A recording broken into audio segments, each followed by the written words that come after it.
This is Harambe. I am pleading you to hurry up and pay your shots, or else you will meet a fate like mine.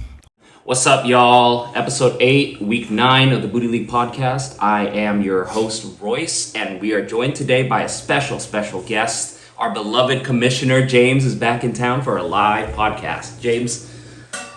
What's up, guys? Good to be back. The state ain't all that great, honestly. The California allegations are true. But it's good to be back. Yeah, he was complaining that it was like 70 degrees. He said it's too hot. So, you know, bro. 1 year away. It's been a year, right? Yeah, a little over a year. Yeah, a little over a year, and you already don't remember what California's like, dude. Bro, every time we have a function, I don't know why, whenever Van and I have a function, whether it's in California or like just a random day, even in the past, it's always the fucking hottest day of the year. Like our wedding day is the hottest shit. Oh yeah, that was hot. Like, I think recently we went to, I don't know if it was Victor's wedding or something. It ended up being the hottest day of Tony's that wedding. month. Oh, Tony's wedding. Yeah, it's also the hottest day of the year. Like, it's crazy. Yeah, and we just came back from Disneyland today, and it was also hot. So yeah, good warm California welcome for James and Vanny. Yeah, let's jump into a couple quick questions. So, how's the season been treating you? Tell us all about it. I think for me personally, the season is going as expected. Like, just based on how I built my team and the kind of like theory crafting I did over the off season. It's going okay so far. It is performing how I thought it would. I would have preferred to win last week, but right now it's just panning out how I think it would pan out. How about yourself? Like, 8 weeks in, we're past the midway point. Like, I haven't had more than one win streak, a 1 win streak, and a 1 loss streak. I've been alternating wins and losses. So that's par for the course. That's like every season story for me. I'm always middle of the pack until late in the season. I'm feeling kind of good with my team moving forward, but it does feel good that even when I drop a game, we're all kind of in the middle of the pack besides like the top 2, like everyone else. Yeah, I think what, like, I haven't checked the records, but like I think 6 or 8 of us are 4-4. Yeah, we've been our league standings for win losses has been a palindrome for the last 3 weeks. Yeah, yeah. So I just looked it up. So 6 of us are 4-4, and then 4 of us are basically 1 win or 1 loss off of 4-4. So like outside of like the top 2 and like the bottom 1, like we're all still in it. Yeah. So I mean, I'm kind of liking this parity. I'm still shocked, 9 weeks in that Topher is at the top still with only 1 loss, courtesy of me, by the way. But I feel like this is a good season so far. No team is super stacked. I feel like it could be anyone's week anytime. So I mean, I'm enjoying the season. It'll be exciting in a couple weeks once we start getting a playoff picture. So moving into our next question, the topic for this weekend, Vanny and James's baby shower. So how do you feel? Are you excited to welcome new life into the world? I have very mixed emotions. Like, yes, it's like very exciting. I'm very confident that Vanny and I are going to be great parents. But it doesn't take away from the fact how scary it's going to be. Like, I know from my friends who are parents, like, it's a lifelong commitment. Like, even like our parents have said the same thing. Like, you guys are our kids from day 1. You guys are our kids from year 30, whatever, you know. But it's exciting. It's a little scary. But I think the biggest thing that like we've known, like Danny and I have known, is like the amount of love that this kid is going to get from our friends and our family. Like, like a lot of the gifts have come in over the past like month or so, and like reading the notes has been very endearing, has like brought a tear to my eye, especially the one that actually Jonathan wrote me. Oh, really? Yeah. He said, enjoy existing on this planet, baby. So, I really felt the love, like I felt that, it was really from the heart from him too, so it's good. That's good. That's sweet. And quick reminder, For those of you who haven't bet yet, it's a 2-shot penalty if you don't bet on the gender of this baby. We want 100% participation. So put your money where your mouth is and bet on there. And if you haven't already, buy him stuff on the registry. Smash that link. We're gonna put a link somewhere here. Donate. Buy them stuff. They're gonna need it. And yeah, very excited. The league's first dad. Actually no. I'm the league's first dad because all 11 of you are my sons, bro. That's crazy. Yeah, dude. I'm 4-4 talking shit right now. So next you want to talk about bets? Yeah, let's do shots. Speaking of shots. Yeah, shots. This is a drinking league with football on the side. So, some updates here. Our JMO versus Keenan bet from like 5 weeks ago. Ryan incurring another week of interest. That's crazy. It started off, his principal was 1. He is at 5 now.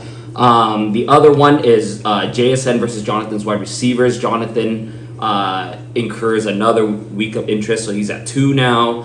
Rashad White over under 87.5 points. Vin took the over and he lost. So he owes 1. We have a video of that. Jay Jettas versus Xavier Leggett. Justin Jefferson 1. Nick pays 1. He has a video of that. Eat Shit Bowl. Timmy 1. So Michael pays 1. And Chris is supposed to pay 1, but out of solidarity, he tacked another one on. He also has a video of that. So shout out to Chris. Thank you for getting more people to drink. Then we had Chris versus Jonathan over under 160. They smashed that. So Timmy owed 1 on there. He's missing, so +1 interest. Nick also won on that. And then our shot bet matchup of the week was the Eat Shit positional head-to-head, where 9 shots were on the line. Timmy won that handily, winning 6 of the matchups. So Michael owes 6 shots on that, and Timmy owes 3. So right now, the people who have not sent in shots are Ryan with 5 shots, 1 shot +4 interest. Timmy with 5 shots, 4 shots +1 interest. And Michael with a whooping 8 shots, 7 +1 interest. So yeah, we have the videos right here. We're going to pull it up. We're going to start with Vin Took. All right, I know he did this in protest because he didn't think it was fair, but life's not fair.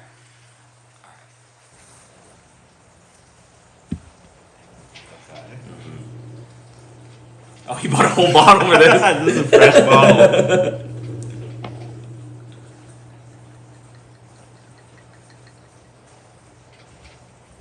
Okay. Good, good, Very good. nice. My guy. Oh. Alright, very good. Good shit, Vin. Alright, moving on to Chris's. I think it's a monologue. For shots of vodka for Uzi and Jonathan, and I forgot the other one. This is vodka? No, I think it was just the meme, the 2 shots. For a long time. As well. I was about to say, like, this vodka's been through some stuff. There's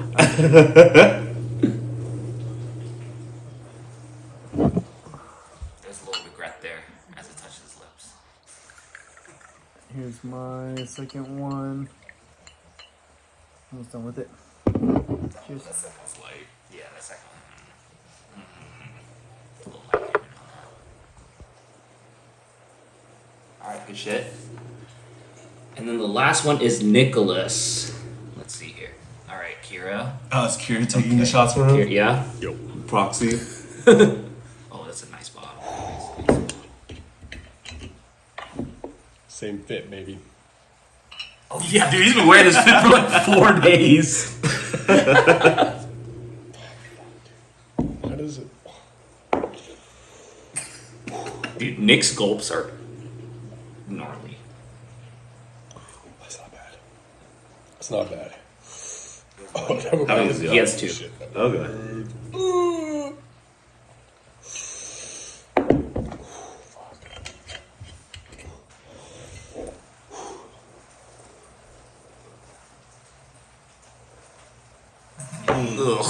God.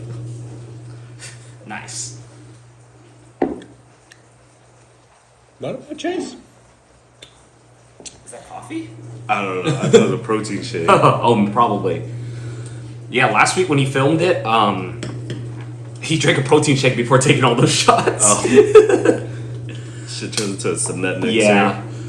All right, so yeah, good shit on those shots. We're missing a couple. Y'all need to stop incurring interest, especially you, Ryan. You quit your job. You ain't got shit to do besides school. You should be drinking more. How do the two like unemployed guys Yeah, why are they encouraging? don't have time for shots? That's crazy. Timmy, you wake up at 5 p.m. That's prime drinking time.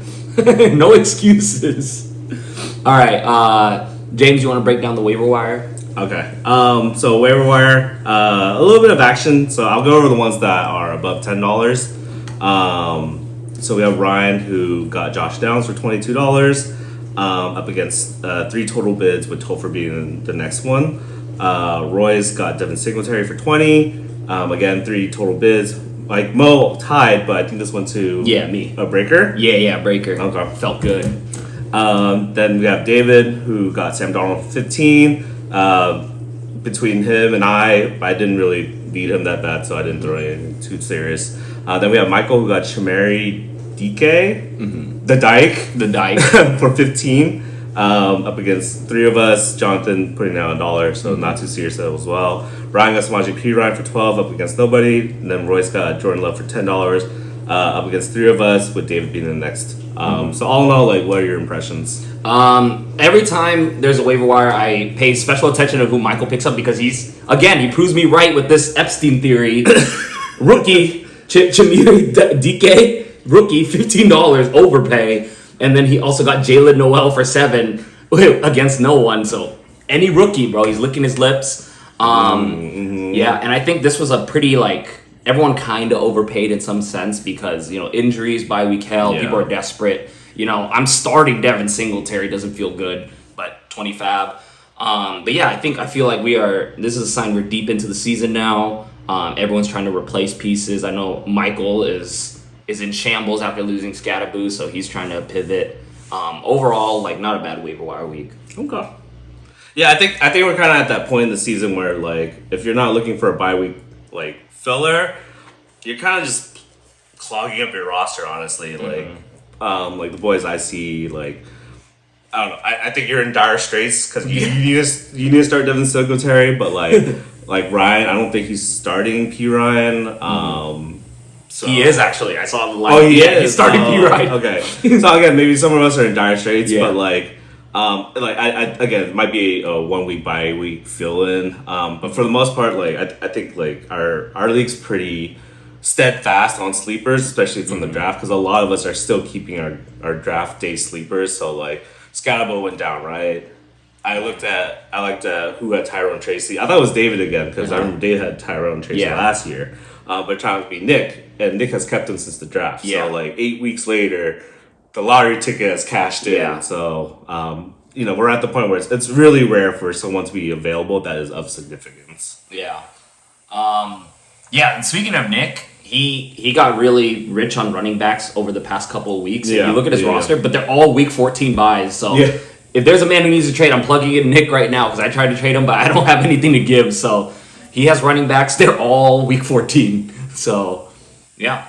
All right, we'll move into our game of the week. Booty League Superlatives. Yes, I am copying David's whole flow on this one. But I do think that my superlatives are a little more controversial. Wow. I do think this will spark conversation in our chats because I mean this with utmost offense on these people that I name.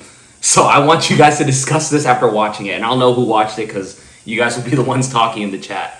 So starting with our first one, biggest sore loser. James, who do you have?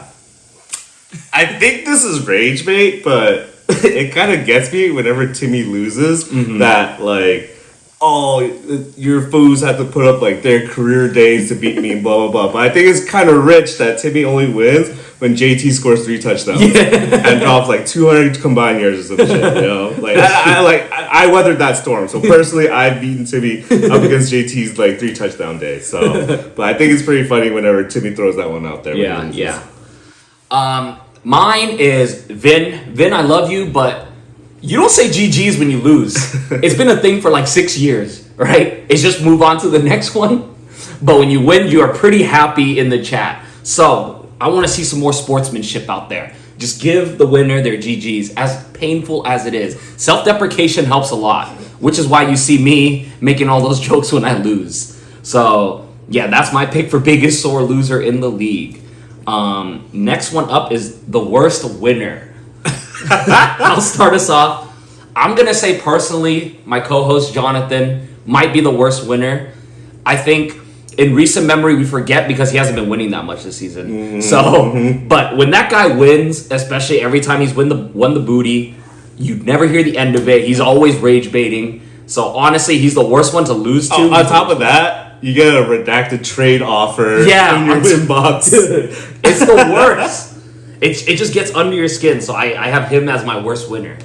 For me, it's Mike Mo. Like, again, like, it doesn't happen very often, but when it happens, you know exactly where you can find Mike Mo. Yeah. Don't look at him. You can find him at this very specific bar. Like, it's obvious that some people haven't been here before. So, mine's Mike Mo. Yeah, honestly, that's a good pick, too. Okay, next one, a little more tame. Most respectable opponent. So every time you match up with them, it's always shaking hands before and after. So who do you got, James? I was kind of at odds with this one because, like, as respectable as I want to say Ryan is, and my answer is Ryan, he kind of fits in the worst sore loser kind of category too, right? Yeah. Because he's earned his name of crying. So, but for the most part, at least when I play Ryan, it's been very cordial, it's been very respectful. So I'm gonna put him up there. Yeah. Well, I disagree because that guy talks so much shit when he plays me. So fuck him. I'm not his little bro. I ain't his little bro. My pick is Chris. I feel like it's always just fun and games when we play each other. And I feel like we just respectfully exchange stuff. There's no beef. I don't care if I lose to Chris. And I don't know if he cares if he loses to me. So it's chill, friendly matchup. Okay. Yeah.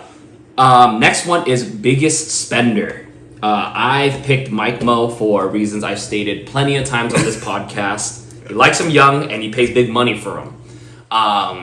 He's always the first one. Like, I know I get shit for spending big all those other years. Yes, it took me a while to grasp the financial, the economics of fantasy football. But Mike Mo, I feel like, is always the first to run out of money every year.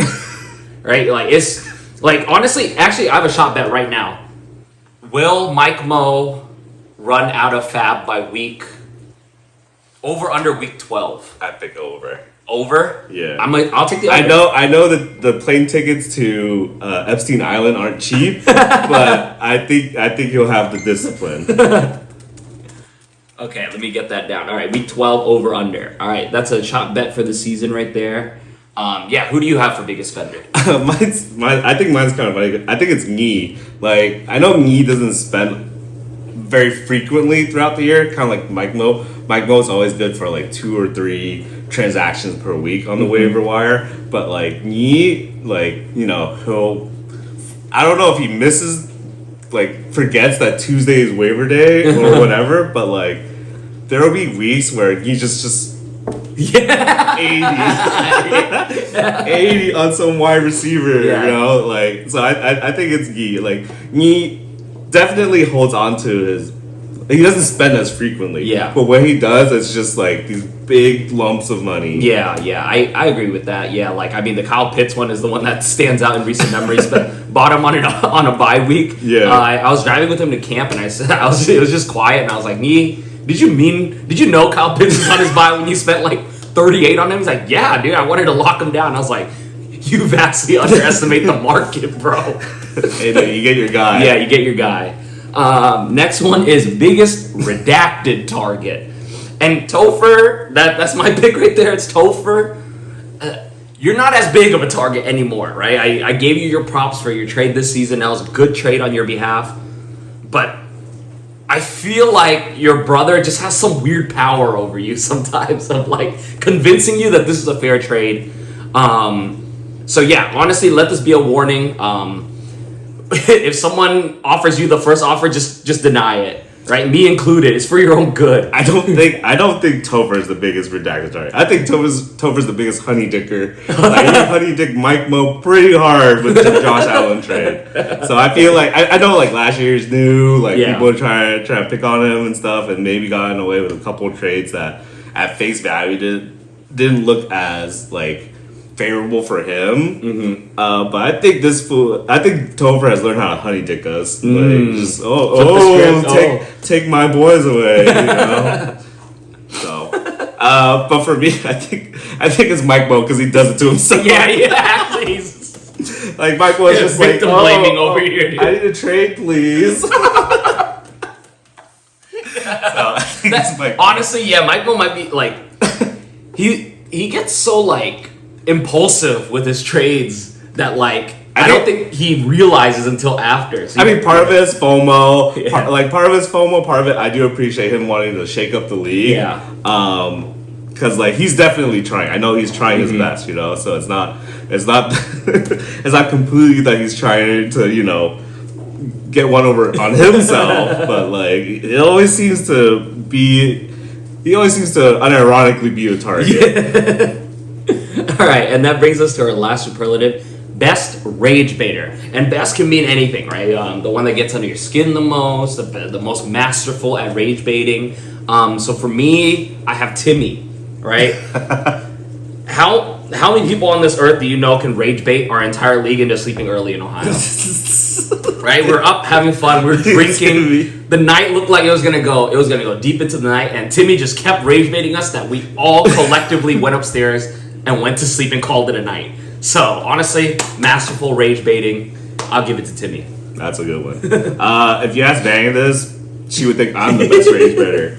But I think, honestly, like that was, like, Timmy's Oscar performance where he rage baited all of us to go sleep early. So, I'll agree. Yeah. It's Timmy. Nice, okay.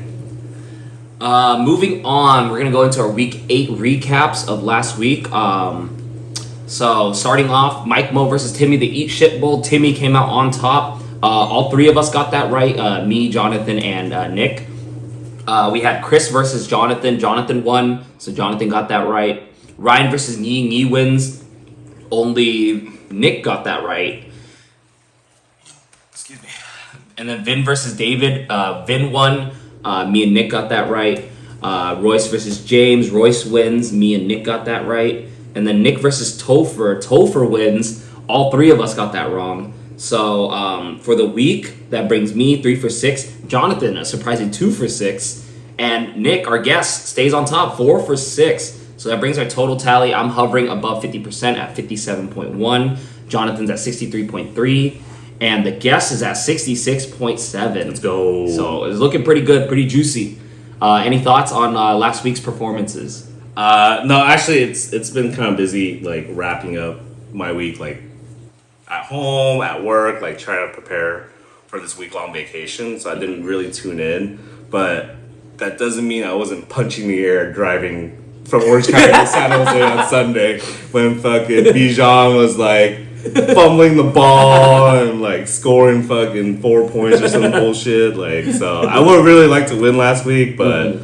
I was definitely punching the air on fucking 5. I think it was sweet, like you crashed my couch, and then the next morning I beat you. So honestly, it felt really good, and it feels really good not worrying about the Monday game. So it was kind of nice that it was over by like Sunday night. Yeah. So moving on, I think we don't have power rankings this week because Jonathan's been slacking, as you noticed. This guy, honestly, the other day Josephine was like, "Are you even a co-host? Like you never show up." And I was like, yeah, I mean, this guy tells me last minute, by the way. I'm just like, hey, when are you free this week? He's like, none of the days. And I'm just like, okay, fuck me. So yeah, power rankings, but we'll just go through the standings right now. We kind of alluded to them earlier, but yeah, I mean, Topher is sitting comfortably at first. Is he leading in points forward too? Yeah. By like pretty good. Him and Ryan are kind of like on top with that. Ryan and Vin are at 5 and 3. Everyone else at 4 and 4, and then we got Jonathan and Chris at 3 and 5, and then our beloved ex-host David at 1 and 7. What happened, man? Is it the engagement curse? Is it the no longer hosting a podcast curse? I don't know what it is, but David only got 1 win, and it's against me. So. So that's where we stand right now. Anything pop out to you in the standings, like points for, points against? I know. Like Vintuk and Timmy started the year off pretty cold, but now they're both on hot streaks. I know like Chris is on a pretty bad beat, just like David. But again, like majority of us are not out of it yet. Yeah. Like it's pretty deadlocked, and like as the weeks keep going, like more of these like really close records are gonna start playing each other. And I think the tiebreaker is by points 4. Yeah. And then by record against like the group that we're all tied in. So it's gonna be tight. Like I think for the most part, like even if you lose, like if you're still putting up points, hopefully it evens out. That's funny because for me, I feel like I'm the only outlier here because I'm at 4-4, sitting at 760 points for, which is only 20 points higher than last place, which is David. So that means any tiebreaker, I'm not making it in because everyone else is at least 50 or more points ahead of me. So it'll be interesting end of the season when we start calculating. Moving on, we're gonna do week 9 predictions now. We got a couple of good narrative games going here, a couple of close ones close predictions. So I'll start us off. We have our first matchup of the week is Mike Mo versus Topher. James, you want to start us off? Yeah. So between Michael and Topher, you have the topic, the crown jewel of a recent trade between these two. Josh Allen versus Daniel Jones. I think it's hard to bet against Josh Allen, even though he has, I think, arguably the worser matchup. But I'll stick with Josh Allen. Then you have Cook and Michael Carter. Maybe Michael knows something I don't. But against Josh Jacobs and Javonte Williams, I'll take the Topher side on that. Then you have Lad McConkey and Joe Adderall versus Amon Ra and Ted McMillan. I think I'm gonna lean on Michael's side for this. I do like their matchups a little bit more, and I think they'll be more leaned on for their respective teams to actually pull out a win. Then you have Jake Ferguson versus George Kittle. I'm gonna lean Kittle. Ferguson's usage has gone down since CD has come back, so I think I'm a little more nervous about Ferguson than Kittle. Then you have Rome versus Zach Charbonnet. I kind of like Rome a little bit more. I know Caleb's kind of been pretty mediocre, but like he still feeds Rome, so I'll lean Rome. And then kicker and defense, I think it's kind of a wash. But overall, I am more confident with Topher. Yeah. Okay, yeah. So I kind of have the same. I just think I lean more on Topher for the wide receiver. And then at flex, I lean Charbonnet because this whole Charbonnet Kenneth Walker thing is so interesting right now. Like, it's hard to see Charbonnet not vulturing these touchdowns. So I feel like Topher has a gem there. I'm going Topher for this, but Michael, like, bro, what the fuck? Michael Carter's on the practice squad. Like, unless he, right? Like, isn't the rule, like, if you don't get activated, you can't play, right? If you're just registered. I mean, you can get activated tomorrow. Oh, yeah, so that's true. There's time for it to happen, but, like, I understand, like, the waiver wire for running backs is kind of nasty, so, again, maybe Michael knows something about it. Yeah. That I'm not privy to, but, God be with you. Yeah. So we both got Topher there. Yeah. Moving on to our next matchup, we have Nick versus Timmy. I'll start us off at quarterback. As much as it hurts to say this, I think May has the better matchup this week against Herbert.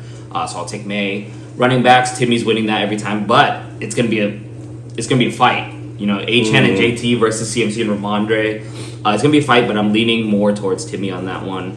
Wide receivers, I'm gonna take Nick, Drake London, and Rashid Shaheed over QJ and Marvin Harrison. I think this is the QJ regression with Lad getting more touches. So honestly, I'm gonna lead Nick there. Tight end, I'm gonna take Nick as well. Gadsden over Kincaid, and at flex, I'm taking Nick with Tyrone Tracy over Bam Knight. It's probably gonna be a close one. I feel like. I mean, I haven't checked the stats, so I don't know how much HN has scored today, and I shouldn't. So honestly, I think it's just a running back battle, unless QJ Ski does something or Marvin Harrison, because I feel like their wide receivers are pretty mediocre. I'm actually the opposite. I think Timmy's gonna win this one, but there's always the trap that QJ and Marvin Harrison like to set up for Timmy, where they like to goose or get close to goosing it for him. So like I think this matchup is make or break, dependent on QJ and MHJ. But I like their matchup better. I'm a little bit more confident on Timmy's side. Okay, there we go. Our first deviation there. Moving on, we have Is this our first Brother Bowl of the season right here? The Vin Brother Bowl, the OG Brother Bowl. Yeah, the OG Brother Bowl. Yeah. Yes. So we got Vin versus Knee this week. I'll start us off at quarterback. I'm gonna take Knee, Mahomes over Stafford. At running back, I'm gonna take Vin, Etienne, and Swift over Derrick Henry and Rico Dowdle. Wide receiver, I'm taking Vin, Jamar Chase, and DK Metcalf over Puka and Olave. Tight end, I'm taking Vin, Warren over Pitts every day. Flex, I'll take Knee, Higgins over Sutton. And I think honestly it goes down like it's Bengals wide receivers, so whichever Bengals wide receiver does better might determine the matchup. Yeah. But ultimately, I'm gonna go with Vin. I agree. I like Vin's side a lot more. I definitely think that Knee's side can make things a little more interesting, especially like Puka's coming back, right? This Rico Dowdle like versus Chuba Hubbard like split. Might be I hear the rumors that it's going Dowdle's way a little bit, but I don't think so. I still think it's gonna be 50-50 and a tough matchup in Green Bay. But I think Vin Took's side is a little more optimistic. Okay. Moving on, we have Ryan versus David. James, you want to start us off? I don't know, man. This one seems kind of cut and dry, but so you have Lamar versus Sam Darnold. I like Lamar. You have Jameer Gibbs and Samaje versus Jalen Warren and Kareem Hunt. I kind of like David's side of the running backs on this one, but you have JSN and Zay Flowers versus Waddle and Tay. I like the JSN side. You have Sam Laporta versus Colston Loveland. I want to see it happen for Colston Loveland, but it hasn't happened yet, so I'm not convinced that's going to be this week. So I'll stick on Sam Laporta's side. But I think this is between like a difference of like 2 or 3 points, honestly. Yeah. And then you have Michael Pittman versus CeeDee Lamb. I think you have to go with CeeDee Lamb. Michael Pittman has had a very good season on the backs of a very surprising Daniel Jones season. But I think for this match, I think that Ryan has a lot of firepower, and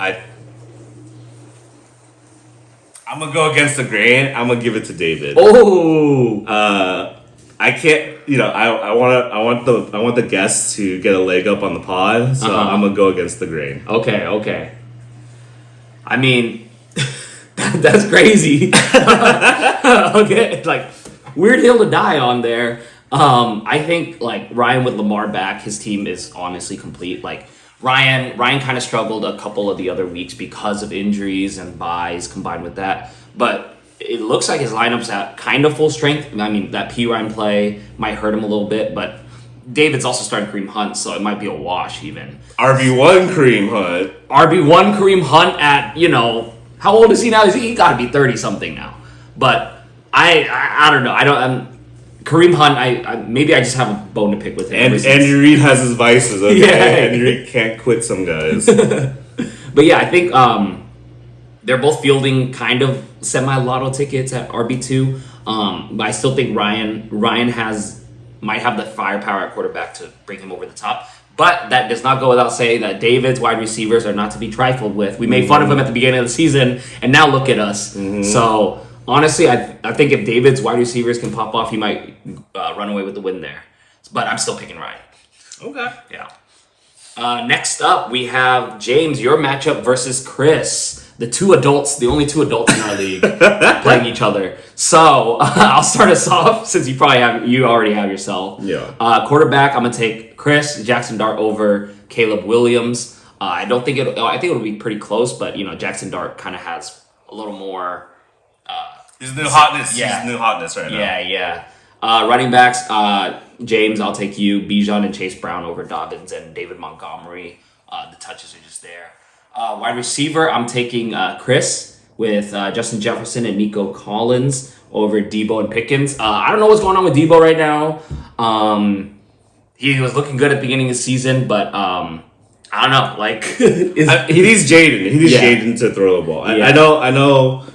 Last week, like, it was going good until he had that fucking fumbled like I don't know, the shit like blew off his head or some shit. But like that was a really bad look for him. Yeah. But I think like the offense does run better with Jaden, and I think like as a whole, that offense does get Debo involved more frequently when Jaden's playing quarterback. Yeah.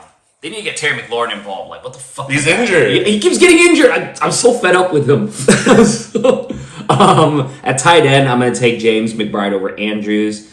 And at flex, I mean, it's Chris got that one. Rashee Rice over Kayshon Boutte. Yeah, you gonna pick up a kicker, bro? I do. I have a kicker. I have him in my head. Okay. Yeah. So I mean, if Chris wants to cycle his whole roster to pick up all the kickers, like be my guest. But like, I have the one in my head already. Okay. But yeah, general thoughts. I think this one's not related to the matchup, but I was looking at Chris's team. Once Bucky Irving comes back, this team's gonna be a problem. I think right now, like the biggest like issue with Chris's team is the running back spot. Like, we're hoping that like if Chris is hoping that Bucky comes back 100%, hoping that Travion gets a little more involved. That last week was not a fluke. Because I think Travion had a good game last game. So, or he was a little bit more involved. Yeah. He was a lot more involved, or a lot more productive at least. So he's hoping that that's not a fluke. You're hoping that J.K. and David Montgomery more of like, we'll keep the boat afloat for him. But I think for me, for this matchup specifically, I am definitely chasing the points, like especially with Pickens being second fiddle, Kayshon Boutte who keeps catching these long 35+ yard touchdowns every week, and Debo. I don't know. I mean, we'll see, but I don't want to play Mooney. Mooney is. Okay, Mooney has been a thorn in my side for like the past 3 years, like 2 years. Like I'm a huge Drake apologist, but for whatever fucking reason, like Mooney keeps getting like these 10, like 8 to 10 like pass attempts thrown his way, and it fucking drives me crazy because he catches none of them. And it drives me absolutely nuts. So now that he's on my team, it's the same shit, but I'm on the receiving end of it. Not on the annoyed end of it, so but I think I'm definitely banking on like the ceiling play and like that coming to fruition. Yeah. But still got me, of course. I'm gonna take Chris on this one, so we'll see. Next, our last matchup is our co-host bowl. Jonathan's not here. Future roommate bowl. The roommate bowl. Not yet. He moves in 2 days, so not roommates yet. Okay. Co-host bowl. But yeah, I obviously got myself, James. Who do you have? Oh, okay. So between you, so we got Jordan Love versus Bo Nix. I'm leaning Jordan Love on this one. And then you have Vidal and single carry versus Genty and Kyron Williams. I kind of like the Genty Williams side, not by much, but I'm gonna lean that way. Then you have the Brian Thomas Jr. and Alec Pierce tandem versus Worthy and Wandale. I kind of lean towards Brian Thomas. It's bad. This is bad. This is bad. This is actually doo-doo the more I keep looking at this matchup. Then you have Ingram versus Kraft. Confidently leaning Kraft on this one. And then you have Tajay Spears versus a Cooper Kupp who recently got injured in practice. Yes. So, the only other option is like Kendrick Bourne, which I'm probably gonna play. Okay, so I'm still called out a wash, no matter who you play. Then kickers and defense, it's kind of a wash. So, I think Jonathan's roster is a little less boo boo, so I'm gonna lean his side. Okay, I have myself, but let's do an over under for this one because Okay. All right, combined 180 over under. Combined 180. Yeah. Oh god. Give me the under with Under? Jonathan doing the majority of the work. It'd be like a Kobe and a Smush Parker.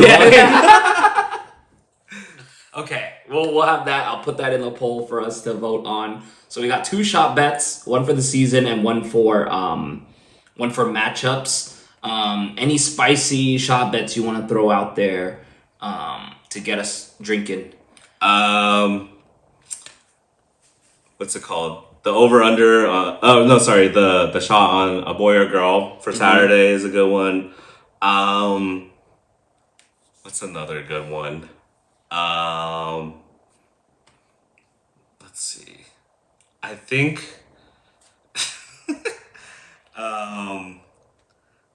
I think we should put an over under on the David and Ryan matchup. Okay, David and Ryan. Because I think that one's a little more high score in my head. Is a little more high scoring than what David's recent history and Ryan's. Ryan obviously has been putting up the points, but David's recent history has not been as fucking rainbows and roses. So let's put that one at. Oh, what's the high over under? Let's see. Let's do quick maths. So 8 weeks in, Ryan averages 110, a little over 110. David averages, less than 100. So let's put the over under at 215. 215? Yeah. 215. Okay. And then for mine was what, 180? Okay, yeah. Yeah. 215. Ooh, this is spicy because Ryan does score. David. Yeah, but you need David to hold up his end of the bargain too. And he's had some pretty bad beats. Give me the over. I'll take the under then. Okay. Okay. Those will hit the chat and we'll see. All right. Any closing remarks you have for our beloved league mates before you sign off? Thank you guys for supporting Vanny and I since day one. I think our kid is going to be grandfathered into a very fun league. I hope they find it fun. But for the rest of you guys, be careful, wear protection. This is not a cream pie economy we're in right now. So, peace. All right. Deuces, have a good week, everyone.